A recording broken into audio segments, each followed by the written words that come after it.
방송에서 제공하는 투자 정보는 투자 판단에 대한 조언입니다. 방송에서 제공하는 주식의 가치, 가격 상승 및 가격 하락에 대해서는 방송사에서 보장하지 않습니다.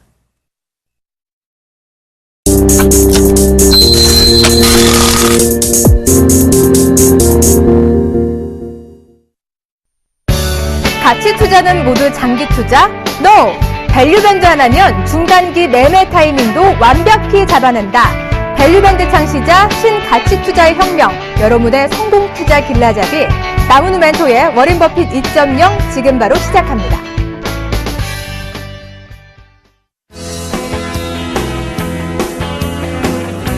안녕하십니까, 나무누 멘토입니다. 여러분의 주말을 책임지고 있습니다.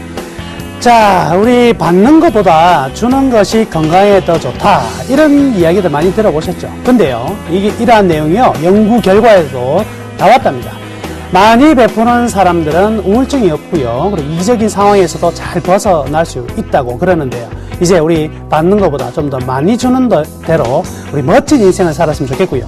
무엇보다도 제가 먼저 이 대박 플러스 시간을 통해서 여러분께 좋은 투자 전략과 그리고 수익률을 팍팍 드릴 테니까요, 저만 잘 따라오시기를 바라겠습니다. 다음 한 주도 오늘은 상황이 안 좋았지만 걱정하지 마시고요, 편안하게 주무시고 편안하게 즐기신다면 다음 한 주 우리가 힘차게 뛰어갈 수 있는 힘을 여러분들이 충분히 비추하실 수 있을 것이다, 이렇게 말씀해 드리겠습니다.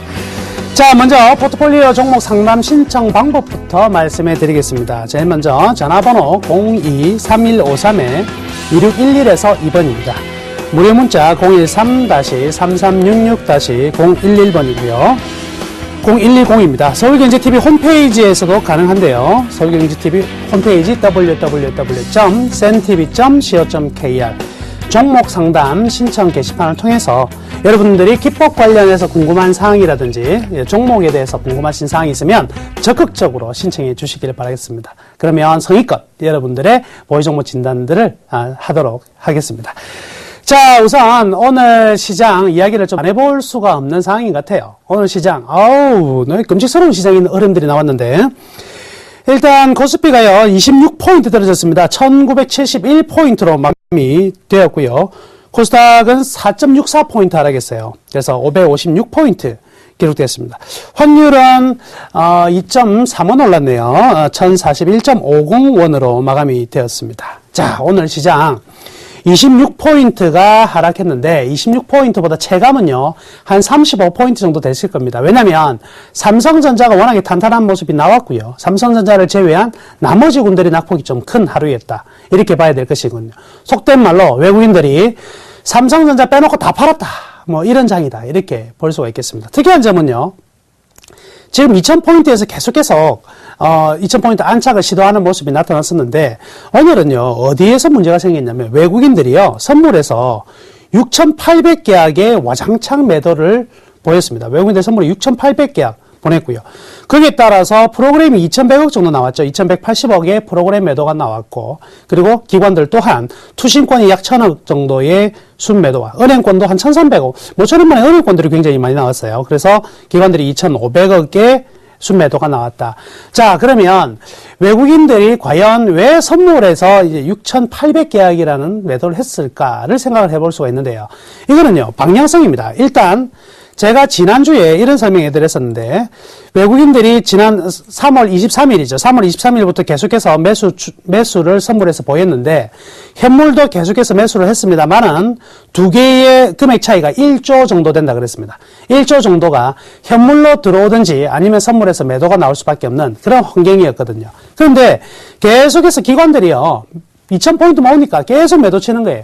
가만히 보니까 매도 나올 물량이 별로 없는데도 불구하고 계속 내놓거든요. 그러니까 어떤 생각이 드냐면 시장의 심리가 계속 위축이 될 수밖에 없죠. 이런 타이밍에서는요, 시장을 한번 탁 건드려버리면은요, 시장의 변동성이 급격히 커지면서 기관들도 가볍게 던져준다는 거죠. 그래서 오늘 뭐냐면 외국인들 추후에 현물과 선물을 같이 또 매수를 하게 될 건데, 오늘 같은 경우는 순간적인 충격을 주면서 그간에 매수했던 부분에서 이익 실현과 다시 재매수 타이밍을 잡아가기 위해서 선물에서 강력한 매수가 들어왔다, 이렇게 보시면 될 것 같습니다. 물론 뭐 우크라이나, 중국 이런 이야기들도 많이 나왔는데, 사실 그런 이야기가 우리나라 시장에 미치는 영향은 지금은 거의 별로 없다고 생각하시면 됩니다. 자체적인 내용만 가지고 가니까 이런 순간적인 변동에 대해서 너무 민감하게 생각하지 않으셔도 될 것 같고요.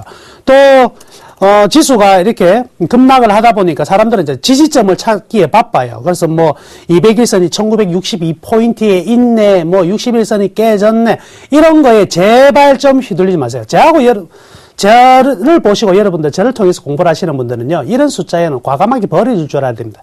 지지선, 저항선, 숫자는 노리는 이러한 점쟁이식 숫자 노리는 전혀 의미가 없다. 분명한 사실은 지금 우리나라 펀더멘탈이 충분히 저평가되어 있느냐 아니면 고평가되어 있느냐, 이거 하나만 보고 가는 겁니다. 그 안에서 순간적으로 오를 수도 있고 떨어질 수도 있는 거, 그런 거요 다 무시해도 됩니다. 결국에 우리가 찾아갈 것은 이런 순간적인 모습을 보고 하는 것은 아니거든요. 자, 그리고요, 시가 종이 상위 종목들이 대체적으로 실적이요, 나쁘게 나오지 않았어요. 전반적으로 나쁘게 나오지는 않았고, 불확실성도 상당히 많이 제거된 부분이 있기 때문에, 실적이 안 좋아서 주가가 떨어진 것이다, 이렇게 생각하셔도 안 됩니다. 지금 실적이 안 좋아서 떨어진 것도 아니다. 파생적인 영향과 순간적인 심리 변동성에 의해서 떨어졌다, 이렇게 생각하시면 되겠습니다. 결국요, 제가 말씀해 드린 내용은 뭐냐면, 이번 1분기 실적 발표를 통해서 올 한 해의 주도주가 탄생한다.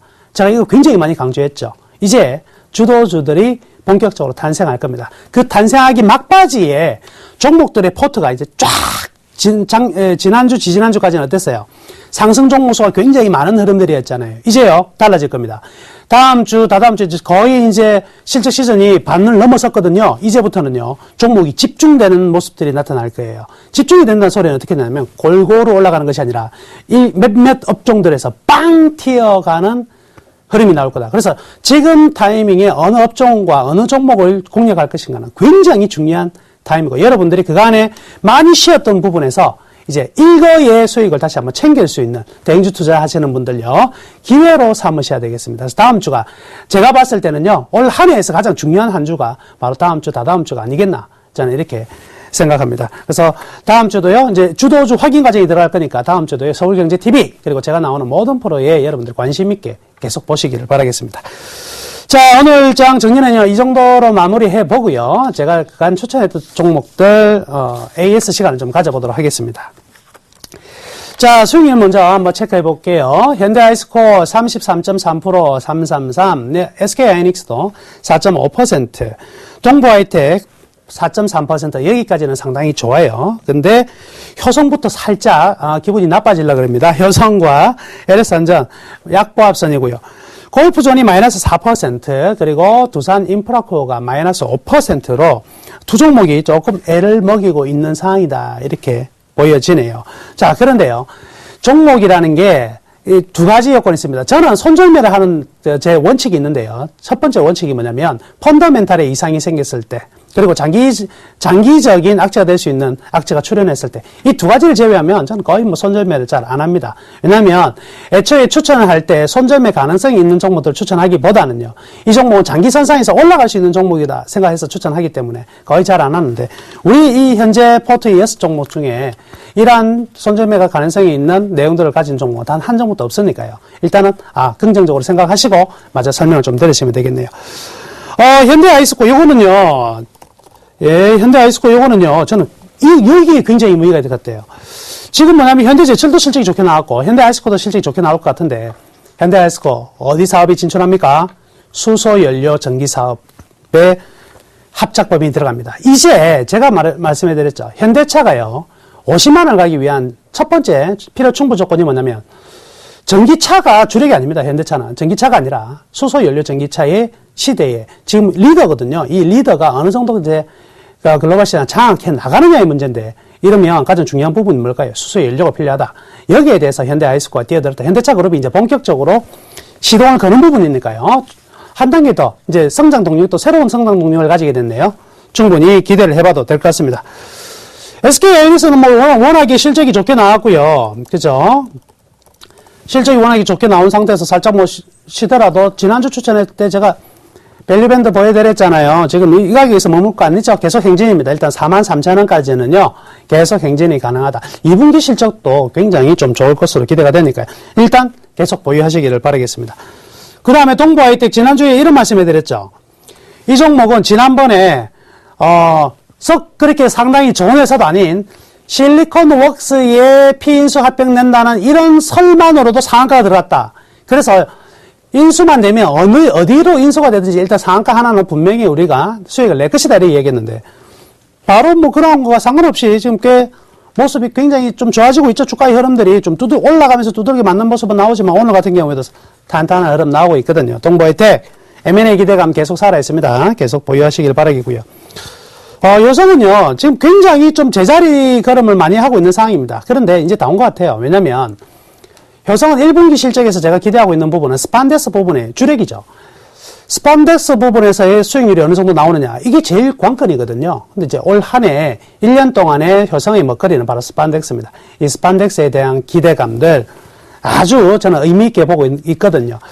제가 과거에 이제 효성은 제가 좀 굉장히 좀 친한 종목인데 예전에 이제 오프라인에서 활동할 때 11,000원에 사서 8만원까지 들고 있다가 매도한 적이 한 번 있습니다. 그래서 효성 같은 이런 좋은 기업들이 새로운 성장 동력이 생겼을 때 여러분들도 매수한 다음에 장기적인 투자 굉장한 수익률이 다시 한번 여러분께 주어질 가능성도 있다. 이렇게 말씀해 드리겠고요.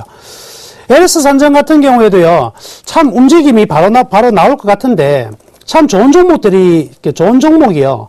바로 이제 실적이 나오지 않는 부분은, 지금 지수를 생각하셔야 돼요. 여러분들이 꼭 이제 이런 경우가 많거든요. 종목을 샀는데, 이거 왜 이래 안 가노? 막 죽겠다! 이러시는 분 있는데, 항상 생각을 하시면, 종목을 사서 가는 것이 아니라 이 종목이 좋은 기업이라서 바로 가는 것이 아니고요.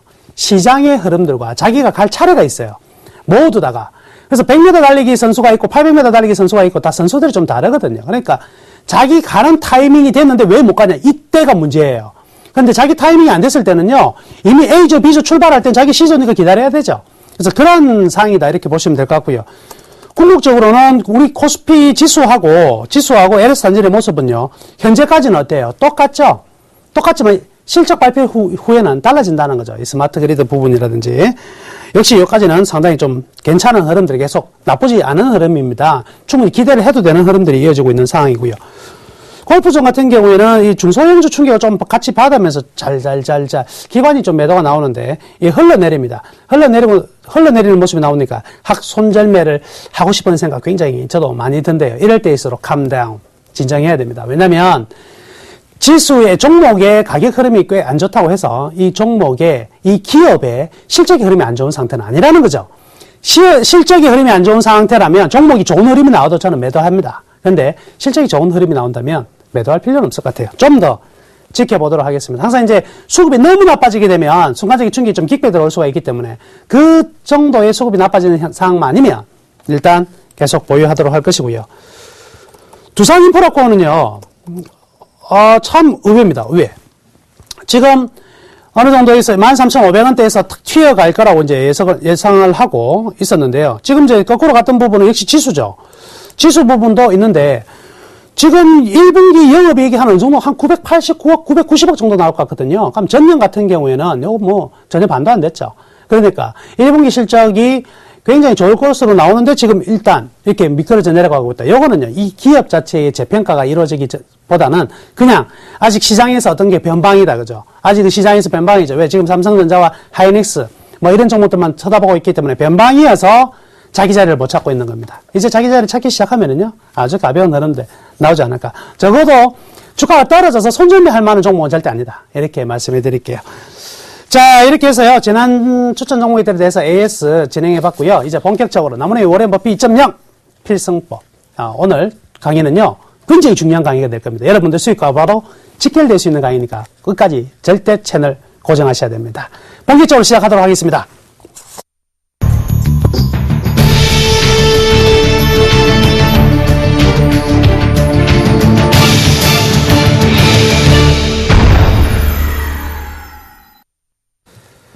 자, 오늘은 어떤 걸 갖고 왔냐면 시장의 가장 핫한 이슈입니다. 핫한 이슈.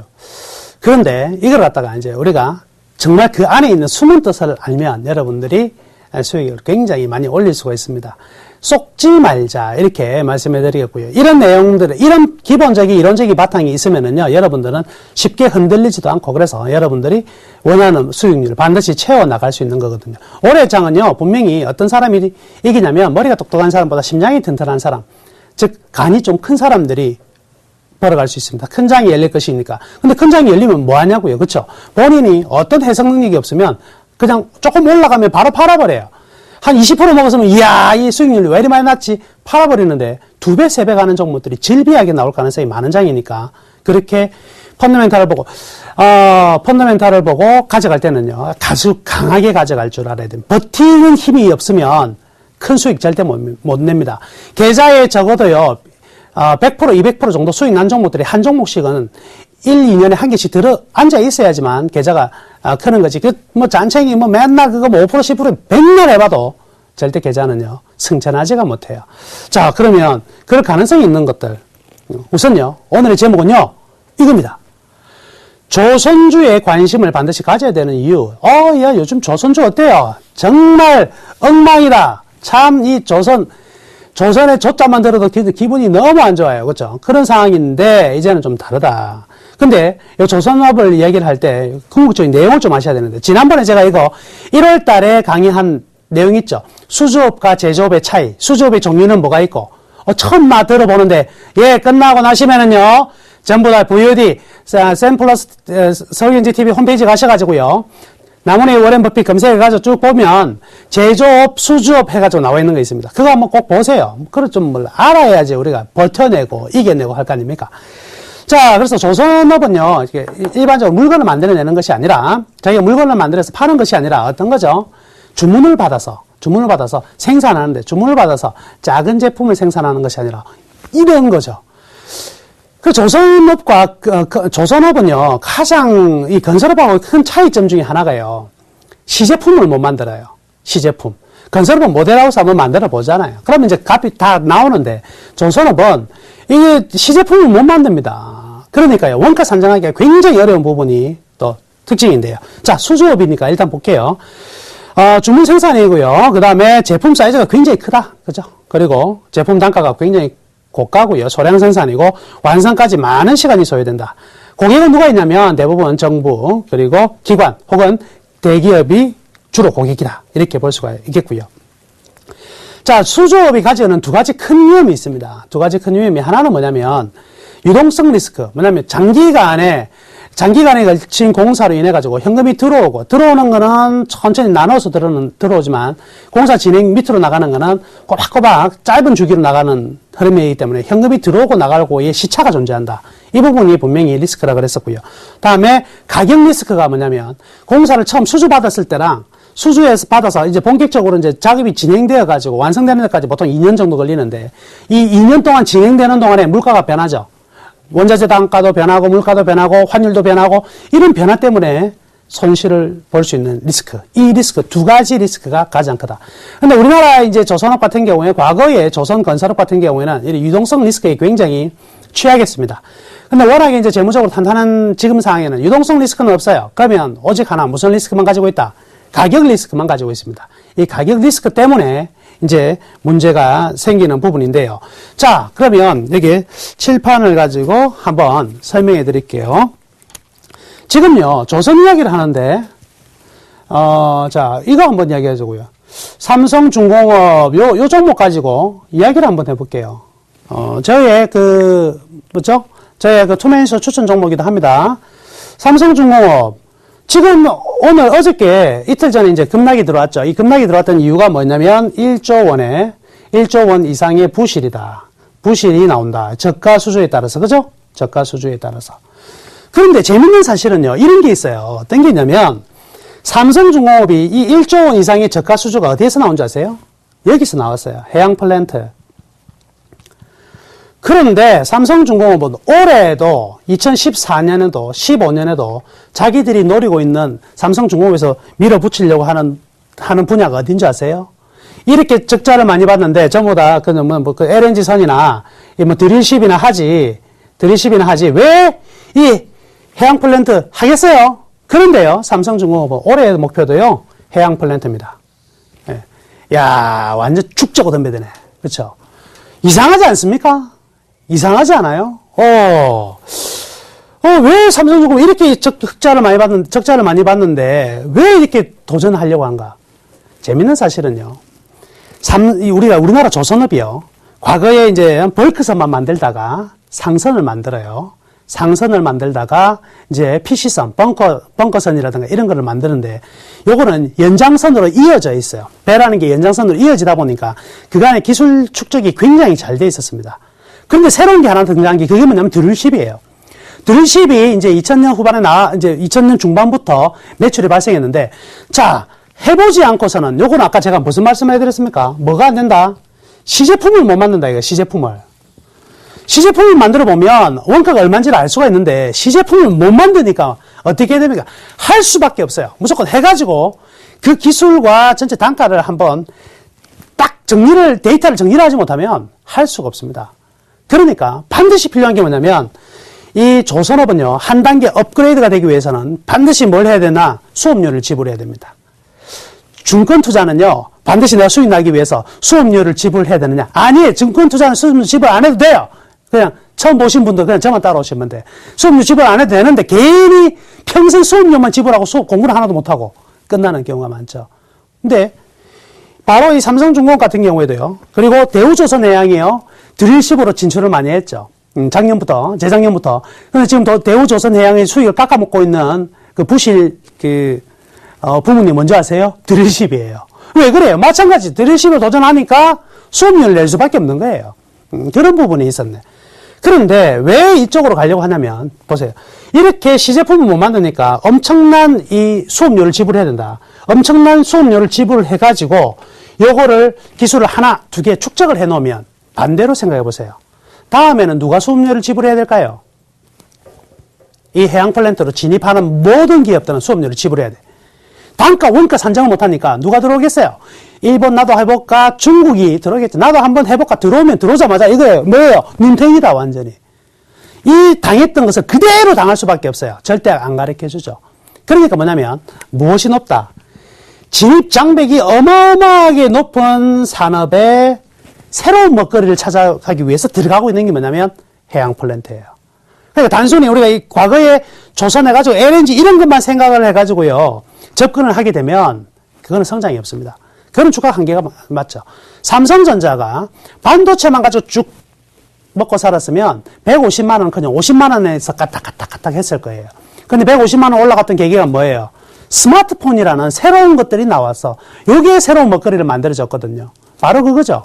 그래서 조선도 마찬가지고 모든 산업은요. 새로운 성장 동력이 없으면 주가는 도태될 수밖에 없어요. 매출액이 늘어나고 그리고 이익이 늘어나더라도 이익이 신고가가 나더라도 주가가 신고가가 나지 않는 이유는 바로 그 다음 먹거리, 그 다음에 성장률, 바로 퍼센트를 가지고 있어야 되는데 이 퍼센트가 부족했기 때문이다. 이렇게 보면 되겠죠. 삼성전자도 마찬가지고 모든 기업들은 이렇게 새로운 성장 동력을 찾아야 되는데 따라서 삼성중공업뿐만이 아니고요. 지금 대부분 2011년부터 2012년 초까지 나왔던 조선업의 전반적인 이 저가 수주들에 대한 이 실적 악화는요. 이제 거의 반영이 다 되고 다 알고 있는 부분으로 흘러 들어갑니다. 그럼 이제 그 다음 나온 것들이 이제 뭐예요? 가격은 그대로인데 원가의 산정들이 굉장히 잘 되었고 이익은 이제 늘어날 수밖에 없는 건데 그러면 이 조선업종의 주가가 무엇을 따라가느냐? 실적을 따라가느냐? 아니면 수주를 따라가느냐를 보니까 무엇을 따라간다? 수주를 따라간다는 거죠.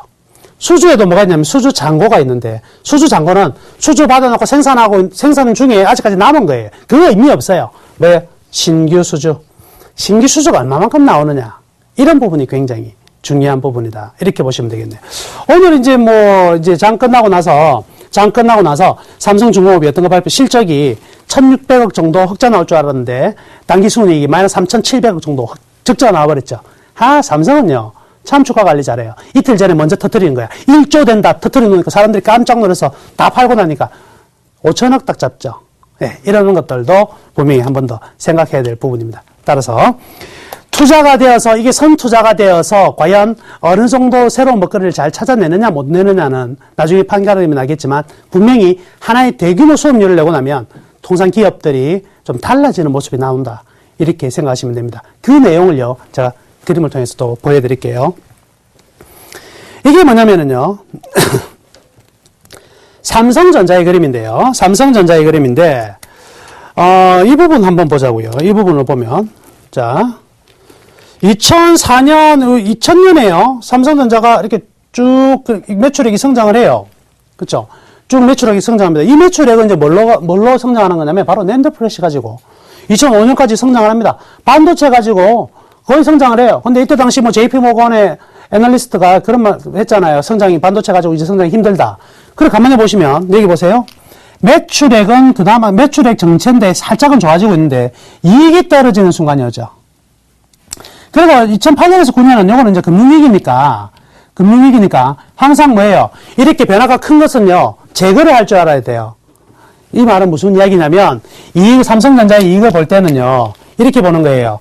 이익이 이렇게 가다가 폭삭 떨어지다 올라갔잖아요. 이런 건 이제 기저효과라고, 어떻게, 이런 거를 시계열로 잘라내버리고, 요거는 통상적으로 돌발 변수잖아요. 잊어버리고, 이렇게 연결하면 돼요. 이렇게 연결하면, 요거를 빼버려야 돼요. 빼버리고, 이렇게 연결하면 삼성전자의 흐름들이 나온다. 이렇게 보시면 되는데, 항상 뭐냐면, 여기 이 부분이죠. 반도체로 먹고 살다가, 이제 스마트폰이 열리기 직전까지 먹거리가 없었을 때는 뭐가 많이 일어나고, 투자도 일어나고, 새로운 것에 대한 남아있는 재고 부분이라든지, 이제 매출은 늘어나지만, 어떻게 이익은 줄어드는 무슨 단계요? 성숙기라는 단계가 온다. 일반 피처폰, 즉 일반 휴대폰과 반도체의 성숙기 단계로 들어가니까 매출은 늘어나지만 이익은 떨어진다. PLC 모델, 산업의 생명주기 이론, 요것도 찾아보시면 있어요. 언제? 제가 강의 다 해놨어요. 이런 구간을 지나서 여기는 살짝 빼고요. 그쵸? 2009년 금융위기가 났으니까. 그 다음부터는 매출액이 증가되는데 이익 증가되는 속도 보세요. 어마어마하게 늘어나죠. 이게 바로 투자 이후에 매출액이 증가되면 매출액만큼 이익을 쫓아가는 무슨 단계가 나온다. 여기서 성숙기에서 단계에서 다시 뭘로 넘어가는, 다시 초성장기로 넘어가는, 새로운 먹거리를 찾아서 성장기로 들어가는. 지금 이렇게 쭉 가죠. 지금 작년에 보세요. 제가 작년 상반기에요. 삼성전자 150만 원 할 때 밑으로 떨어진다고 한 사람 아마 제밖에 없을 거예요. 전부 다 올라간다고 했는데 제가 떨어진다고. 그때 이 그림 보여드렸죠. 매출은 성장하나 영업이익이 둔화된다는 소리는 이제는 스마트폰 다음에 이제 뭐냐 그 다음에 여기에 대한 성장 동력이 없으면 우리는 이 회사의 주가를 우리는 생각 안 해볼 수가 없다. 그래서 다른 사람하고 내기도 했잖아요. 만 원 받아야 되는데. 바로 그거죠. 이러한 흐름들이 나타났었다. 이게요, 실적으로도 바로 눈으로 드러납니다. 이렇게. 자, 그러면 저러한 흐름이 나왔을 때 시장은 어떻게 대응을 받냐면, 자, 보세요. 이게 지금 지난 삼성전자의 2004년부터요, 2013년까지 실적이에요. 실적인데 막 숫자 되게 많죠? 그런데 시장 사람들은 삼성전자를 어떻게 인정을 했냐면, 너네들 자산 가치 내 2배는 줄게. 2배, 2.5배, 2배, 이렇게 줘요. 그런데 2008년 금융위기 때는 1.24로 한 배밖에 안 주는 거예요, 한 배밖에. 한 배밖에 안 주네? 그러니까, 이때는 금융위기 때 한 배밖에 안 줬으니까, 다시 회복이 되면, 근데 회복이 되는데, 아까 보시다시피 뭐가요? 2009년, 10년이 매출액이 증가되면서 영업이익도 같이 따라오는 모습이 나오잖아요. 그러니까, 당장 제자리로 가야 되겠다 해서, 1.14에서 1.7배로 확 뛰어버립니다. 요거 자체만 하더라도 뭐예요? 몇 퍼센트 정도 될까요? 한 60% 이상의 시장에서는 가중치를 줘버려요. 그런 왓선빙이 되는 겁니다. 그 다음부터는요, 1.7, 1.6, 1.6, 1.8, 지금 1.4, 자, 작년 같은 경우는 1.4죠? 왜? 이때는 1.7인데 왜 1.4냐? 아까 말씀해드렸죠. 영업이익이 방향이 어떻게 되고 있다니까 밑으로. 조금 쉬어가는 국면이다. 그래서요, 이렇게 극단적으로 투자가 많이 되고 새로운 먹거리를 찾아갈 때는 시장에서는요, 새로운 불확실성 때문에 값을 안 쳐줘요. 물론 여기에서요, 이 회사가 망할 수도 있습니다. 그렇죠? 실패하면 굉장히 망할 수도 있지만, 주기를 타는 산업은요, 일반적으로 주기를 타는 산업, 그리고 시장의 독점적인 지위를 가지고 있는 종목들은요, 1년 만에 망하진 않아요. 소니가 망하는데 단 1년 만에 망했을까요? 전혀 아닙니다. 소니가 실수를 한 게 한두 가지가 아니죠. 예.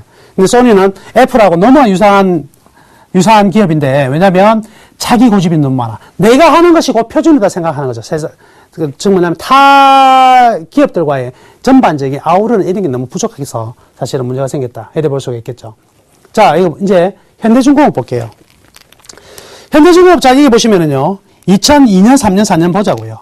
이렇게 쭉 매출은 뭐 좀 올라가고 있는 것 듯한데 이익은 어떻게 돼요? 떨어지죠. 이게 뭐 하는 거냐면 이게 전부 다 LNG선 이런 거 신규적으로 나오는 초대형 선박들, 에코 선박들에 대한 처음에는 단가 상승 능력이 없어요. 그러니까 수업료를 지불하는 거예요. 그래서 매출은 분명히 수주는 잘 받았는데 돈은 못 버는 거지. 그런데 그 단계를 지나고 나서 수업료를 한번 지불했으니까 이제는 원가 산정이 되겠죠. 그럼 매출액도 적당히 높게 받을 거 아니에요. 안 그렇습니까? 처음엔 이게 뭐 소위 말해서 뭐가 뭔지를 몰라. 여기에 얼마짜리인지도 몰라요. 근데 100원 주고 샀거든요. 다른 집에 가서 막상 이제 100원 주고 샀는데 나중에 보니까 굉장히 비싸게 샀다는 걸 알게 된 거예요. 사놓고 여러 군데 알아보니까. 그럼 그다음부터는 이 가격을 안 주고 사겠죠. 마찬가지다. 배를 얼마 주고 수주를 받았는데 막상 해보니까 그 돈 가지고는 도저히 할 수가 없거든. 그럼 그 다음에 어떻게 해요? 가격을 높게 받겠죠. 그러면서 어떻게 됩니까? 이렇게 이 매출액도 늘어나고 거기에서 이익이 급속도로 따라 올라가는 거예요. 자, 여기까지가 뭐다? 바로 수업료를 지불한 구간. 여기서부터는 뭐예요? 이제 다 배웠다. 이익을 만들어내는 구간. 이렇게 되는 거예요. 그래서 이 매출액이 끝이 날 때까지 여기 앞에서 낸 수업료 가지고 이걸 다 찾아가는 거예요. 그래서 2009년 요 라인까지 그죠? 이익이 계속 성장하고 오히려 어때요? 살짝 쉬었다가 또 올라가죠? 또 올라가는데 이익은 어떻게 해요? 계속 올라가죠. 그럼 여기까지가 앞에서 냈던 수업료를 가지고 와장창 뽑아 먹은 거예요. 주가가 어떻습니까? 현대중공업 주가 보면 야 예술이죠. 자, 월봉으로 보면은요, 이렇지 않습니까? 2004년, 2005년, 보세요, 이때. 현대중공업 이때 주가 얼마인지 아세요? 5만원. 제가요, 이때 당시에, 제가 이때도 조선주 추천했거든요. 그래가지고, 욕 많이 얻어먹었습니다. 저희 10년 동안 제 자리에 5만원짜리 종목을 추천하고 앉아있다고. 욕 많이 들어먹었어요. 가지도 않는, 배가 가겠냐? 이런 얘기도 굉장히 많이 들었는데, 갈 때 어떻게 해요? 비행기보다 더 빨리 갑니다. 주가는요, 배는 천천히 가더라도, 주가는요, 비행기보다 더 빨리 가더라. 5만원짜리 얼마 갑니까? 이거 50만원까지 그냥 다이렉트로 가버리잖아요. 이런 기업이 10배 갈 줄 아무도 몰랐죠. 저도 몰랐어요. 저렇게까지 갈 줄 몰랐는데. 왜냐면, 그렇지만, 실적이 계속 쌓이니까 이런 주식은 바닥에서 파는 거 아니에요. 끝까지 물고 늘어져야 돼요. 그래야지 모든 걸 다 가져갑니다. 자, 그러고 나서, 이제 여기까지가 끝이에요. 왜 그러냐면, 여기를 이해를 해야 되겠죠. 다른 조선업체, 대우도 있고, 삼성도 있고, 엔드 누구예요? 중국에서 막 쫓아와. 일본에서도 나도 먹고 살자, 덤벼들어. 싱가포르에도 나도 좀, 너가 잘 먹고 잘 살았으니 나도 좀 끼워줘. 이렇게 득실득실 돼버리니까, 이제는 어떻게 됩니까? 수주는 받아야 되겠고, 돈은 남길 방법도 없네. 막 저쪽에서 저가를 해버리니까. 그러니까 매출은 유지를 시키지만 이익이 확 떨어지죠. 망한 거예요. 이 망한 실적이 지금 나오는 거잖아요. 그쵸? 작년부터 나오고 있는 이 망한 실적. 그러니까 요거 돌파하려면 자, 더 많이 찍어내면 될까? 더 많이 찍어내면 되겠어요? 지금 이미 여기서 막 찍어내는데 안 되죠. 뭐가 필요합니까? 새로운 혁신, 한 단계 업그레이드가 필요하다고. 이 업그레이드 하는 과정이 2013년부터 진행되었다. 이거예요. 그래서 주가는 업그레이드 전판을 기억하고 있지만 회사 여기도 보시면 자, 이때 2004년 최악의 경우 0.6이었고 그 다음부터는 바로 1.34 수업료 지불 끝나고 나니까 몇 배? 2배 그냥 올라가 버립니다. 자, 2009년 금융위기 터졌을 때요. 한 배밖에 안 쳐졌어요. 근데 그 다음에 보세요. 1.96이니까 몇 퍼센트? 95% 올라가 버립니다. 그쵸? 그 다음부터는 계속 똑같은 그 다음부터는 추가적인 성장이 조금 느리죠. 여기 보시면. 여기 이후부터는 이제 이익이 떨어지기 시작하잖아요. 그렇죠? 매출액 정체를 보이니까 어떻게 될까요? 요거 현대중공업 같은 경우는 평가가 시장에서 이제 2배 못 주겠다. 한 배밖에 안 주겠다. 0.9배, 0.8배, 0.9배밖에 안 주는 거예요. 뭐가 없으니까 이익이 떨어지는. 새로운 동력을 찾아라. 이게 찾지 않으면 나는 너 자산 대비 돈 많이 못 주겠다. 이렇게 흐름이 나오는 거죠. 자, 그러면 두 번째 대우조선해양 같은 경우를 한번 보자고요. 이거는요. 방금 그 현대중공업과 좀 다르죠. 여기도 마찬가지로 수업료 내는 구간이 있습니다. 여기서 이익 내다가 매출액 정체 보일 때 확 떨어지죠. 2005년, 6년. 이 수업료 지불해야 돼요. 왜냐면 현대중공업보다 늦죠. 그러니까 대장주가 누구예요? 현대중공업이죠. 현대중공업이 먼저 출발하고 이 모델을 삼아서 대우조선이 따라가는, 추격하는 모습이었으니까 기간적으로도 수업료 내는 기간이 좀 늦었어요. 늦었지만 출발도 늦었으니까 이익도 좀 늦게 출발하겠죠. 그래서요. 현대중공업 가고 나서 한참 뒤에 대우조선해양이 주가가 올라갔어요.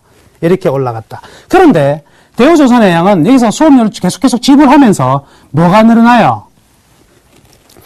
여기서 요만큼의 수업료를 지불했는데 여기서 이익이 최근에 늘어나고 있는 것은 매출액도 늘어나고 이익이 늘어나고 이게 바로 뭐예요? 새로운 성장 동력을 찾은 거예요.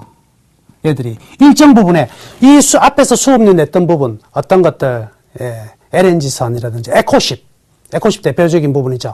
이런 부분에서 수업료를 내면서 그 단가를 이제 뽑아낼 줄 알게 된 거지. 알게 되고 나니까 어때요? 금액도 좀 많이 받고 이익을 만들어내는 구간이에요. 그러다 보니까 지금 전부 다 나오는 이야기는 뭐예요? 조선주 이야기 나오면 현대미포조선하고 대우조선해양만 이익을 내는 기업이다. 좋다. 이렇게 이야기를 하는 겁니다. 그래서 이런 수조업은요. 기본적으로 수업료 안 내고는요. 절대 클 수가 없어요. 그 수업료 속에서 뭐 노하우를 축적시키는 거예요. 역시 마찬가지입니다. 그래서 1배까지 떨어졌던 거에서 이제 이익을 만들어내니까 1.3배까지 주겠다 이거예요. 1.3배까지. 그런데 이 수업료를 한번 내고 얘기 한번 볼게요. 여기 수업료를 한번 과감히 내고요. 이익이 올라가면 이익이 좀 올라가다 또 죽고 이런 게 아니에요. 조선산업이라는 게 사이클이 굵직굵직하기 때문에 틀에서 움직인단 말이죠. 그러니까 대우조선해양 같은 경우에도 아주 탄탄한 흐름이 나올 수밖에 없다. 자, 마지막 이제 요거죠. 삼성중공업인데요. 이것도 수업료를요. 현대중공업보다 늦게 내죠. 여기 있는데 수업료 언제 냅니까? 2005년에 내요. 그런데 수업료를 많이 냈어요. 삼성중공업은. 많이 내다 보니까 그 다음부터는 쭉 올라갈 때 과감하게 치고 올라간다. 지금의 상황은요. 아까 말씀해드렸다시피 저 해양 플랜트의 새로운 투자를 위해서 지금 진행 중이다. 그렇게 말씀해 드릴게요. 그래서 지금 같은 경우에도요, 이 삼성중공업 같은 경우에도 어느 정도냐면 1.2배, 보통 이제 앞에서는 2배까지 올라갔지만 지금 최저가 1.1배, 1.2배거든요. 지금 1.1배니까 최저의 저평가 구간이다. 그래서 오늘 같은 경우에 이제 실적 발표를 해가지고 매를 맞아버리는 게 오늘 훨씬 낫다. 잠재적인 부실이 얼마까 하는 게 5천억 시원하게 넣어버렸죠. 1분기 이번 실적이 플러스 1,300, 1,400억 정도 나왔거든요. 당기순이익. 근데 거기다가 마이너스 5천억을 찍어버린 거예요. 요 정도는 손해볼 수 있겠지. 그런데 이것도 아셔야 됩니다. 플랜트 공사는요, 발주사하고요, 나중에 금액 조율이 돼요. 왜냐면, 장기간 또 해야 되기 때문에 그 회사가 너가 손해 다 봐라. 이렇게 안 하거든요. 그러니까 조선업에 대해서 계속적으로 관심을 가져야 될 것 같고요. 그래서 결론 말씀해 드립니다. 조선주, 자, 모든 주가는 본질 가치의 시장의 반응으로 평가를 되는데, 역사적인 저평가 국면의 조선주들의 재평가는 언제든 시작될 수 있다. 당장 월요일부터 시작될 수도 있습니다. 조선주 가지고 계신 분들은 강력히 보유하시고, 매수 안 하신 분들은 이제부터 여러분들 조선주를 반드시 좀 공략을 해보자. 이렇게 말씀해 드리겠습니다. 그래서 원래 제가 이제 끝날 때 공략주 하는데요. 바로 이어가겠습니다. 오늘의 공략주입니다. 하하, 이거 뭐, 대우조선해양 바로 나왔네. 설명 굉장히 많이 했어요. 그죠? 역시 아까 이 해양 특수성 부분에서 아까 수업료 지불했다 그랬죠? 수업료 지불한 거에서 이익을 뽑아내기 시작하면 이제부터 이익이 시작이에요. 그래서 막 지금 뭐 좋다 안 좋다 뭐 실적 이런 거 필요 없습니다. 이제는 갈 수밖에 없는 환경이다 이렇게 볼 수가 있겠네요. 그래서 2011년, 13년 이런 것들 전부 다 뭐예요? 이제 막판으로 들어가면서 13년 넘어가면서 고부가가치 선정 중심으로 이렇게 변화가 됨으로써 누가 못 쫓아온다. 중국을 못 쫓아오게 하는 게 가장 큰 거거든요. 이래야지만 10년 동안 먹거리가 생겨요. 역시 잘했다. 여기 12년 말부터 새롭게 수주한 선박등료 잔량이 현재 굉장히 많죠. 그래서 대우조선해양은 잔량도 굉장히 많아요. 잔량이 좀 부족한 게 누구냐? 삼성중공업이에요. 삼성중공업. 해양 플랜트 쪽에 굉장히 많이 냈기 때문에. 그래서 그럼 대우중공업이 좋냐? 삼성중공업이 좋냐? 두 개는 둘 다 똑같아요. 왜냐면 실적으로 본다면 대우조선해양이 좋고 가격으로 본다면 삼성중공업 가격이 더 좋은 거죠. 그래서 아까 요거는 보여드렸고요. 실적 펀더멘탈 계산을 다 했습니다. 그래서 컨센서스까지 보시면 이게 이제 1분기 당기순이익이 한 700억 정도 나올 거라고 봤는데 지금 이제 2분기 3분기는 1,000억대 이익 다 만들어내죠. 그러니까 확실히 대우조선해양은요 이익의 상승 선상에 서 있다. 다만 조선업이라는 그 이유 하나만으로 지금 떨어져 있다. 이렇게 보시면 되겠습니다. 자, 계산하는 방법들을 제가 이렇게 쭉 수치로 다 한번 적어 놨었는데요. 시간 관계상 다음번에 제가 여러분께 교육해 드리도록 할 것이고요. 자, 역사적 펀더멘탈가 다 해서 이 밸류밴드를 그려보니까 지금은요, 이 상승 곡선에 여기에 와 있다면 이거는 매수입니다. 이거는 매수. 그래서 여기서 여기까지만 1차적으로 짧게만 보자. 이렇게 말씀해 드릴게요. 매수 가격은 3만원 잡아드리겠습니다. 그리고 3개월 목표가는 35,000원. 그리고 손절매가는 27,000원으로, 여러분께 보내드리도록 하겠습니다. 여러분들, 대우조선해양이든지, 그리고 삼성중공업이든, 두 개든, 둘 중에 하나는요, 반드시 사보자. 이렇게 말씀해 드리겠습니다. 자, 이렇게 남원의 워렌 버핏 2.0 오늘 조선주에 관심 가져보자 이야기는 정리할 것이고요. 이제 시청자 여러분들이 주문하신 상담, 종목 상담 시작하도록 하겠습니다.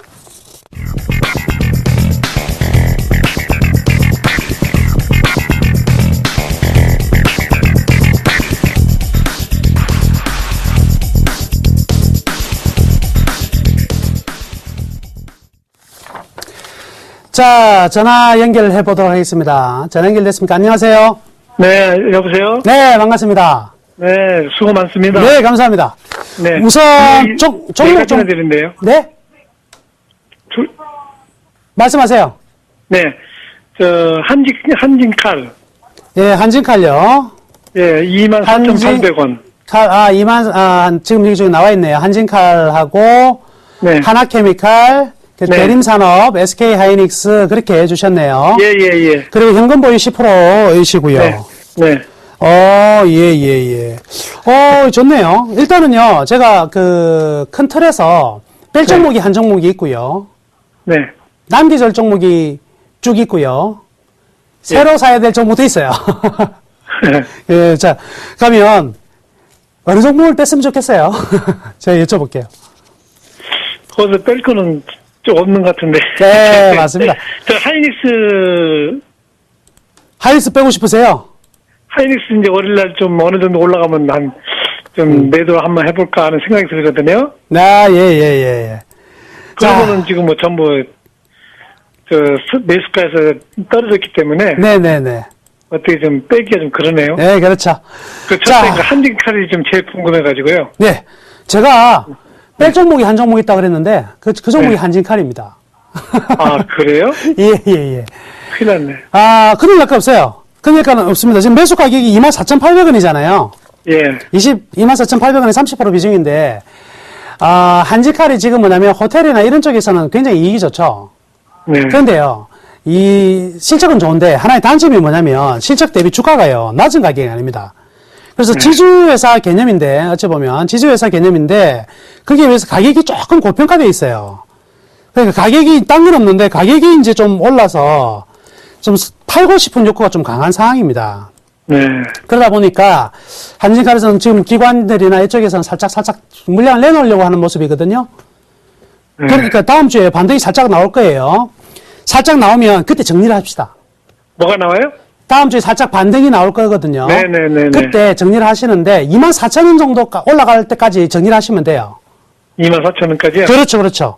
너무 네. 막 싸게 파실 필요 없고요. 그러니까 일단 뭐 24,800원에 사셨으니까 네. 800원 손해본다 생각하시고 다음에 다른 종목으로요. 5,000원 네. 벌면 되거든요. 예. 네, 그러니까 한진칼은 그렇게 정리하시고요. 하나케미칼은요. 네, 좋습니다. 요거는요, 버릴 게 없는 종목이에요. 네. 지금 이제 이런 화학업종들 자체가 전부 시장 때문에 같이 미끄러져 있는 건데, 네. 이 태양광 쪽과 신에너지, 요것뿐만 아니라 탄소 섬유 이런 거 부분 있죠. 네. 이런 같은 경우에는 지금 하나케미칼은 굉장히 지금 진행이 잘 되고 있습니다. 예. 그래서 이거 그래핀 같은 경우에도 지금 아직까지 좀 빠른 부분이 있는데, 이 그래핀까지 하나케미칼이 최원초적 기술을 다 가지고 있거든요. 예. 그러니까 요거는 가져가셔야 됩니다. 아무리 싸게 팔아도요. 네. 18,100원에 사셨는데, 네. 아무리 싸게 팔아도 이거 2만원 이상에서 파셔야 돼요. 네. 2만원 밑에서는 파실 필요 없고요. 수익 나실 겁니다. 네. 자, 그리고 감사합니다. 대림산업입니다. 네. 1분기 건설업종 전반적으로, 대림산업 하나만, 뿐만이 아니고, 1분기 건설업종 전반적으로요, 실적 좋게 나옵니다. 네. 왜 그러냐면, 작년 4분기에 뭘 많이 했냐면, 비용들을 미리 다 쳐버렸어요. 네. 그래서 대림산업 같은 경우도 1분기 실적 굉장히 좋을 것 같고요. 지금 뭐냐면 시장의 중심이 지금 한 2, 3일 동안 전부 다 삼성전자에 있었잖아요. 중심이요. 예. 그래서 소외 잠시되어 있는 거거든요. 그러니까 건설주 요거 파시면 안 됩니다. 이것도. 예. 요것도 만약에 한번 팔더라도요. 네. 9만 원 이상에서는 파셔야 돼요. 네. 아무리 짧게 보더라도요. 근데 궁극적으로 이거 저는 한 6개월 목표가 한 10만 원 정도 잡고 있거든요. 네. 네, 그러니까 계속 보유하세요. 네. 자, 그리고 SK 하이닉스는 제 추천 종목이잖아요. 네. 근데 뭐 먼저 파실라 그러시면 안 되죠. 제가 좀, 하이닉스를 지금, 41,500원에서 한 2,000원, 42,000원 할까 하는 생각이 들어가지고요. 43,000원입니다. 43,000원. 43,000원 올라가면은요. 네. 그때 한번 좀 정리를 하세요. 42,000원까지는 팔지 말고요. 이거 42,000원 넘어갈 건데요. 넘어갑니다. 그래요? 이거는 지금 42,000원, 43,000원에도 팔까 말까 생각 중인데요, 저는. 네. 좋아요, 하이닉스. 얘가 워낙에 홍두깨 같은 놈이 돼가지고, 이익이 네. 날 때는 확실하게 나고 죽을 때는 확실히 죽는데, 지금 이익이 나는 과정입니다, 아직은. 예. 그러니까 이런 거는요, 미리 올라가면서 매도하면 안 되고, 확인 사살하셔야 돼요. 확인해가지고 도저히 안 된다 할 때 그때 매도하는 거거든요. 네. 그래서 제가 대박 플러스 지금 제 포트에 SK 하이닉스 있으니까요. 예. 매주 금요일 날 보시면 돼요. 예. 그때, 그러니까 43,000원까지 그대로 가지고 계셨다가, 그대로 나오시면 될 것 같고요. 대략 얼마나 시간 걸릴까요? 혹시 대충 몇 개월이나? 뭐 한 달이면 안 되겠습니까? 그렇습니까? 예. 저는 뭐 네. 한 달 정도면 충분히 가능할 것 같아요. 네. 그 현금 가지고 있는 거는요, 네. 조선주 사세요, 조선주. 예, 예. 대우조선해양이든지 삼성중공업이 둘 중 하나, 네. 뺑뺑이 돌려가지고 탁지 가서 사세요. 대우조선 해양은 그 목표가를 얼마나 봅니까? 아까 3만 5천 예, 정도. 그렇죠. 예, 예. 아까 제가 보여드렸죠? 네, 3만 5천 간다고 그랬죠? 예, 35,000원 목표가 나와 있으니까. 예, 예. 요 대우조선해양이나 삼성중공업도 좋고, 그래서 조선주 꼭 사시길 바라겠습니다. 네. 하여튼, 그럼 하나만 더 물어볼게요. 네. 한진카를 24,000이 안 가도 내일 월요일날 정리를 할까요? 아니요. 바로 이제 이런 거 기계적 매도 보내드릴게요. 월요일부터 금요일까지. 네. 월요일부터 금요일까지 분할. 매일같이 20%씩 탁탁탁탁탁. 한진칼이요? 네, 가지고 있는 비중에 예. 5등분을 해가지고요. 매일같이 예. 기계적으로 매도하세요. 그게 제일 좋습니다. 네. 네. 얼마 좀 비싸게 팔려면 또 안 팔리거든요. 그러니까요. 그러니까 딱 시간 재가지고 시장가로 탁탁탁 끌어내시면 되겠어요. 네. 이걸 가지고 대우조선 해양으로 좀. 대우조선해양은 결정되겠네. 지금 현금 가지고 있으니까요. 현금으로 사셔도 되겠네요. 예, 알겠습니다. 네. 고맙습니다. 네, 그리고요. 네. 내일요. 일요일 날요. 예. 제 서울에서 세미나 있으니까 일요일 날 오프라인 한번 오시든지 어디에요?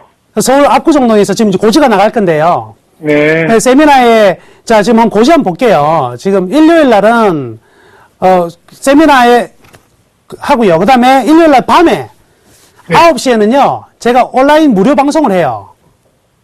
네. 저 무료로 그냥 저 샘플러스로 들어오셔가지고 제 방으로 들어오시면은요. 제가 이거 들어갈 때 어떻게 들어가는지 몰라가지고. 전화번호요. 1577-7451. 좀, 지금 방송 끝나면 바로 전화하세요. 1577-7451입니다. 1577에 7451. 51. 51요. 예. 서울경제TV인데요. 여기 전화하셔가지고 들어오는 방법 물어보시고요. 일요일 날 9시 들어오세요. 대한민국 조선주 관심 있으신 분들은 일요일 9시 전부 다 샘플러스 나무로 방송에 들어오시는 겁니다. 아시겠습니까? 내일 모레 일요일 얘기하는 거죠? 네, 그렇습니다. 예, 감사합니다. 예, 전화주셔서 감사합니다. 네, 고맙습니다. 네.